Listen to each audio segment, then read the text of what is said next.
Olá, sejam todos muito bem-vindos a este canal. Meu nome é Marilda. Para quem não me conhece, sejam todos muito bem-vindos. Gostaria de pedir a você, se você ainda não é inscrito no canal, se gostar desse vídeo, principalmente, se inscreva, deixe o seu joinha, o seu gostei, porque isso é muito importante. Como diz a minha amiga Josi, não lhe custa nada e para nós faz muita diferença, tá bom? Porque aí o YouTube vai entender que as pessoas estão gostando e vai recomendar o meu vídeo, os nossos vídeos a mais pessoas. Gratidão, amo vocês. Então vamos lá. Vocês viram aí pelo título do vídeo, de noviça a mãe solo. Isso mesmo, gente. De noviça, freira da Igreja Católica, a mãe solo. Foi o que aconteceu comigo e hoje eu venho aqui contar para vocês. Muitos de vocês não sabem, eu nunca contei essa história para ninguém não, nunca contei essa história aqui no canal. E hoje eu resolvi contar para vocês. Eu sempre fui de uma família muito católica, cresci num berço católico, onde íamos à missa todos os domingos, onde se rezava o terço em casa e cresci nesse ambiente. Cantei no coral quando mocinha, cantei no coral da igreja, fazia a primeira voz no coral da igreja. Cantava em casamentos, batizados. E com o passar do tempo, eu acabei conhecendo uma freira da qual ela se tornou minha madrinha. Na época eu não era crismada, que a crisma é a confirmação do batismo, para quem não sabe, na Igreja Católica. Porque na Igreja Católica, para muitas pessoas, tem muitas pessoas que são evangélicas que vê os meus vídeos, então eu vou explicar. Na Igreja Católica, quando nós nascemos, enquanto bebezinho, nossos pais vão lá e nos batizam. Depois lá na meia idade, nos 12, acho que é 14 anos, 16 anos em diante, aí você tem esse tempo, se é realmente isso que você quer. Se você quer continuar na Igreja Católica, aí você vai, se você quer, você tem que ser apadrinhado e você vai e faz a sua crisma, que é a confirmação do batismo. O batismo na Igreja Católica. Então, eu cantava, eu já era mocinha, já devia ter meus 18 anos ou mais, e eu cantava no coral da igreja, e a irmã Esmeralda. Irmã Esmeralda, ela era pequenininha, branquinha, pequenininha, uma baiana porreta que só. Diz que as mulheres pequenininhas são danadas, né? E é verdade, gente. E irmã Esmeralda começou a cantar também e ela gostou muito de mim. E irmã Esmeralda me convida para ir para o convento, para ser noviça. E eu, como estava muito envolvida na igreja, como diz muitos aí, estava virando uma beata. Eu ia assistir a missa todos os dias. Se não desse para participava, né? Se não desse para participar no período da manhã, a hora que eu voltava do serviço, a primeira coisa, eu passava em frente à igreja e já ficava para a missa, depois que eu ia para casa. Fiz muitos amigos, nossa, uma amizade linda com pessoas maravilhosas, fiz muitos retiros e irmã Esmeralda me convida. Quando meus pais ficaram sabendo, meus pais não queriam de jeito nenhum, não era isso que eles tinham pensado para mim. E nem eu nunca pensei, mas a gente é adolescente, eu estava entusiasmada, nossa, vestir aquele hábito, né? Eu achava lindo. Quando eu era criança, que minha mãe me levava nos postos de saúde, eu ficava encantada em ver as enfermeiras vestidas de branco. Naquele tempo tinha um chapeuzinho na cabeça que eu cheguei a usar. Para quem não me conhece, eu sou enfermeira aposentada. Então eu ia e eu via como fala? As enfermeiras com aquele chapeuzinho na cabeça fazendo psil. Tinha várias portas no posto de saúde, né? E um dia eu tinha que tomar uma injeção e eu tava chorando muito, que eu não queria, até hoje sou aversa. E a enfermeira me lembra que ela me deu uma caixinha de sapato e ela me disse que era para mim colocar todos os meus sonhos ali, que um dia seria realizado. Eu nunca esqueci disso. Bem, gente, voltando ao assunto, eu costumo sair um pouco fora. E então, aí Irmã Esmeralda, aí quando eu vi Irmã Esmeralda vestida daquele jeito, parecia uma bonequinha Irmã Esmeralda, com aquela roupa branca, né? Aquele véu na cabeça, aquela coisa linda. E eu era apaixonada, acho que pela vestimenta, né, gente? Ai, meu Deus, eu estava encantada pelas vestes da irmã. E resolvi ir. Resolvi ir, aceitei o convite, mas a irmã, eu era menor, acho que eu tinha 17 anos. Por aí, de 17 a 19 anos. Mas a irmã tinha que falar com meus pais e meus pais não quiseram. Meus pais não me autorizaram. Mas eu fiquei enchendo muito o saco. Enchi o saco. A irmã, todo dia eu falava, deixa eu ir, eu quero ir, eu não quero casar, eu quero ir para o convento, eu quero seguir Jesus de mais de perto, eu quero ser noiva de Jesus, eu quero me casar com Jesus. Então, eu queria mesmo, mas era acho que mais por causa do hábito de vestir aquela roupa, gente. Bem, aí a irmã foi várias vezes, aí eu me lembro bem quando a irmã, foi a última conversa que ela teve com a minha mãe, e ela falou assim para minha mãe, quando um filho sai de casa para seguir Jesus, ele deixa um anjo no lugar dele. Eu acho que aquilo mexeu um pouco com a minha mãe conversou com meu pai, e eles resolveram deixar eu ir, e fui. Fui para o convento, eu sou daqui da região de São Paulo, o convento que eu fui, eu não vou falar o nome, porque não é legal a gente envolver, né? Era um convento que só tinha irmãs baianas e do Nordeste, tinha uma carioca e uma paulista e uma mineira, a paulista era eu. A primeira casa que eu fui como apostolante. Eu teria que ficar um ano naquela casa, aprendendo com as irmãs, o trabalho das irmãs, o que as irmãs faziam. Era uma casa de meninos abandonados, crianças de 4 a 12 anos. Eu não vou contar a história de um menino aqui, porque esse vídeo vai ficar muito longo, mas um dia eu volto aqui e vou contar a história dessa criança, uma criança de 4 anos. O que aconteceu comigo e essa criança. Bem, gente, então eu fui para essa casa e eu adorava cuidar das crianças. Adorava as crianças e brincava com as crianças. Eu adorava as crianças, né? E nessa casa tinha um senhorzinho que era pai de uma das irmãs. Essa irmã só tinha o pai, ela não tinha parente nenhum.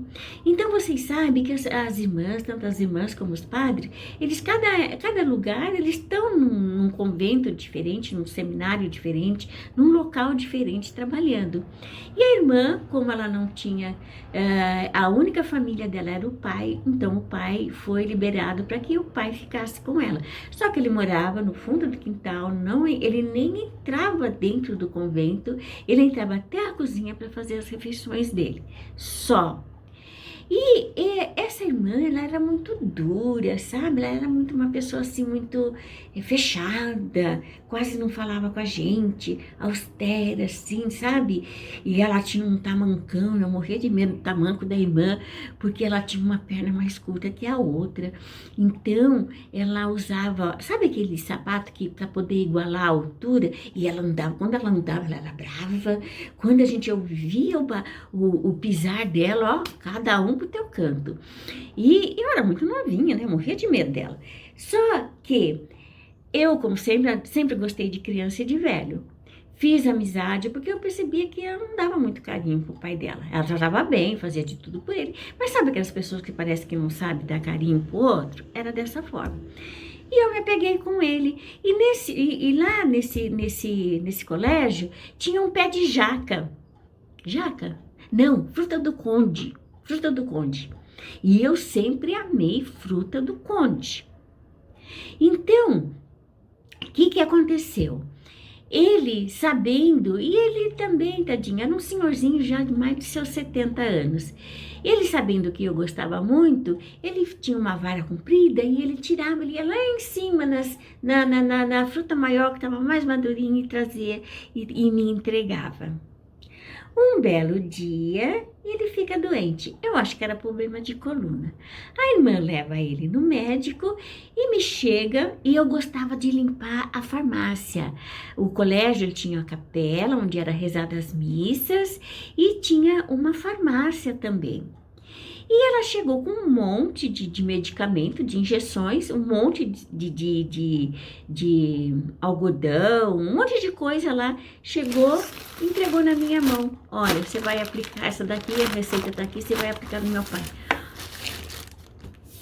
Gente, eu fiquei assim, pasma. Eu nunca tinha aplicado uma injeção na minha vida. Eu apenas limpava a farmácia, ficava lá fervendo a seringa, que eu gostava de ficar mexendo naquilo, porque eu sou do tempo que a seringa, quando eu comecei na enfermagem, eu digo que eu sou do tempo que a seringa era de vidro e a agulha era de metal, onde a gente tinha que, né, pegar uma pedra, uma pedra, e ficava lá com a agulha, lixando a agulha, bonitinha, passava assim no dedo para ver se não tinha nenhuma aspereza, porque a gente fervia e aquela agulha ia ser usada, não é mesmo? Para aplicar as injeções. E aí, seringa, a gente lavava bem lavadinho e punha para ferver num negócio assim, cheio de água, parecia um marmiteiro e ficava ali fervendo. E depois de tudo, deixava num paninho, escorrendo, passava álcool e usava, e ninguém morria. Bem, a irmã me faz isso. Eu falei, irmã, mas eu não sei. Não, você sabe, você não cuida da farmácia, você sabe, você que vai aplicar no meu pai. Essa medicação, eu não vou nem falar o nome, é uma medicação realmente para coluna. Ela vinha duas, uma era branca e a outra da cor vermelhinha. Eu tinha que juntar, eu peguei a bula, li lá do jeito que o médico falou que era para aplicar, peguei a receita, peguei a bula, li a bula e vi como que era para ser feito, que era para aspirar uma, aspirar outra, misturar lá dentro da seringa, né? E aplicar a injeção. Aí, quando eu estava em casa, que eu não tinha ido ainda para o convento, teve um caso aqui em São Paulo, num determinado hospital, que acho que esse hospital nem existe mais. E nesse hospital, uma enfermeira tinha aplicado, devia ser uma atendente, que naquele tempo nem tinha enfermeira, era atendente, auxiliar e técnica, nem técnica acho que tinha, era auxiliar, e era atendente de enfermagem e auxiliar de enfermagem. E uma dessas categorias, né, da enfermagem, fez uma injeção numa criança e pegou no nervo ciático. E deixou a criança aleijada. Isso saiu em tudo quanto era jornal. Quase não tinha televisão, mas o jornal, o rádio falava muito. Então, eu sabia que se eu pegasse o nervo ciático, eu poderia aleijar aquela pessoa. Então, o que eu fiz? Peguei, tinha uns cadernos de medicina, uns livros de medicina, eu comecei a estudar anatomia da perna para saber exatamente onde passava o nervo ciático, para que eu fizesse a injeção no lugar errado. Quando eu li bastante, isso foi um dia, viu, gente? Li bastante aqueles livros, li as receitas, vi a receita do médico, li a bula, li o livro de anatomia. O que eu fiz? Fui lá me ajoelhar nos pés de Nosso Senhor. Isso, gente. Fui lá, ajoelhei nos pés de Nosso Senhor e falei, Jesus, me incumbiram essa tarefa. O Senhor sabe que eu não sei. Eu não quero fazer mal a esse Senhor, eu só quero ajudar. Então, dirija as minhas mãos. Abençoe as minhas mãos.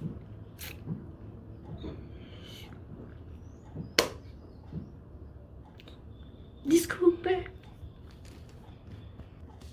Tive que ir lá beber uma aguinha para me refazer, gente. Eu me emocionei porque da gente lembrar, né, como tudo começou. Então, eu rezei, eu orei, eu pedi ao Senhor que abençoasse as minhas mãos, para que eu não prejudicasse aquela pessoa, para que o Senhor dirigisse a minha mão no lugar certinho, onde tinha que ser aplicada a injeção. Eram muitas injeções. Eu sei que eram em dias alternados, né? Eu tinha que fazer aquelas injeções em dias alternados, um dia sim, um dia não. Eu acho que eram 5, não sei, não lembro direito, mas acho que era mais ou menos isso, 5 injeções. E fiz. Lavei, fui lá para a farmácia, depois que eu saí dali, conversei bastante com Jesus, que pedi para que ele abençoasse minhas mãos, que ele dirigisse as minhas mãos para o lugar certo. Voltei, lavei bem as minhas mãos, lavei muito, esfreguei muito as minhas mãos, preparei todo as seringas, agulhas, lixei bem a agulhinha para que ela escolhia uma agulha de espessura mais fina, porque o líquido era bem fininho, né? E chamei o senhorzinho e fiz a primeira injeção. Gente, ele diz não ter sentido nada. No outro dia, eu preocupada, meu Deus, quando eu vi, fui logo depois das orações, que a gente levantava às 5 horas da madrugada para fazer oração. A primeira coisa que eu fui ver se ele estava bem. E estava bem. E aí eu falei, não ficou roxo? Não, não ficou roxo. Bom, e fiz. E aí fui fazendo, nunca nenhum roxo apareceu. E ele ficou bem, ficou bem. A partir do momento, a farmácia era minha. As crianças que adoeciam, elas iam lá. Nas crianças nunca apliquei injeção. Foi só nesse senhor que eu apliquei injeções. Mas era um xarope, era uma febre que eu media lá a temperatura, feria a temperatura, né? Então, eu estava sempre ali fazendo, era um comprimido para dor de cabeça. Aí eu comecei a inventar moda também, sabe? Comecei a receitar chazinhos para as enfermeiras. Falava que a minha mãe, eu via mesmo, minha mãe falava, fazendo, né? Falava para as enfermeiras, para as irmãs. Ai, irmã, toma isso. Ai, a irmã tava com dor de cabeça. Ai, irmã, toma isso, porque isso é bom. Ah, como que você sabe? Ah, eu vi a minha mãe fazendo. E as irmãs vai e fazia tudo que eu mandava. Era todo mundo, gente, tudo muito jovem. Nós éramos todas muito jovens. Então, uma mandava, a outra fazia.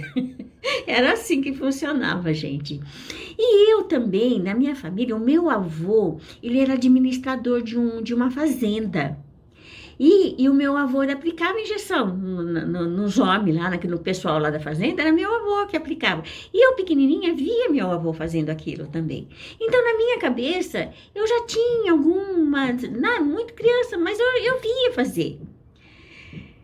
E assim, o tempo foi passando. Fiquei 1 ano nesse lugar, dali eu já fui mandada para um outro lugar, perto do Rio, que lá eu conheci uma outra, eram 3 noviças, né, que era uma da Bahia, uma mineira, a Cida, e a outra a carioca e eu. Eram nós as 3 noviças, lá eu já vesti o hábito de noviça. Bem, gente, esse vídeo tá ficando longo. Eu vou parar por aqui e se você quiser continuar sabendo da minha história, como eu me tornei uma freira e depois uma mãe solo, fique comigo. No próximo vídeo eu vou terminar de contar, porque vai ficar muito grande, é muita coisa para falar. Tá bom, meus amores? Então, espero que vocês estejam gostando até aqui. Foi daí que eu depois fui fazer enfermagem, né? Que foi daí que a minha profissão se tornou enfermagem, tá bom, meus amores? Beijos e luz a todos vocês, senão o vídeo vai ficar muito grande, tá bom? Beijos, até o próximo vídeo. Tchau, tchau!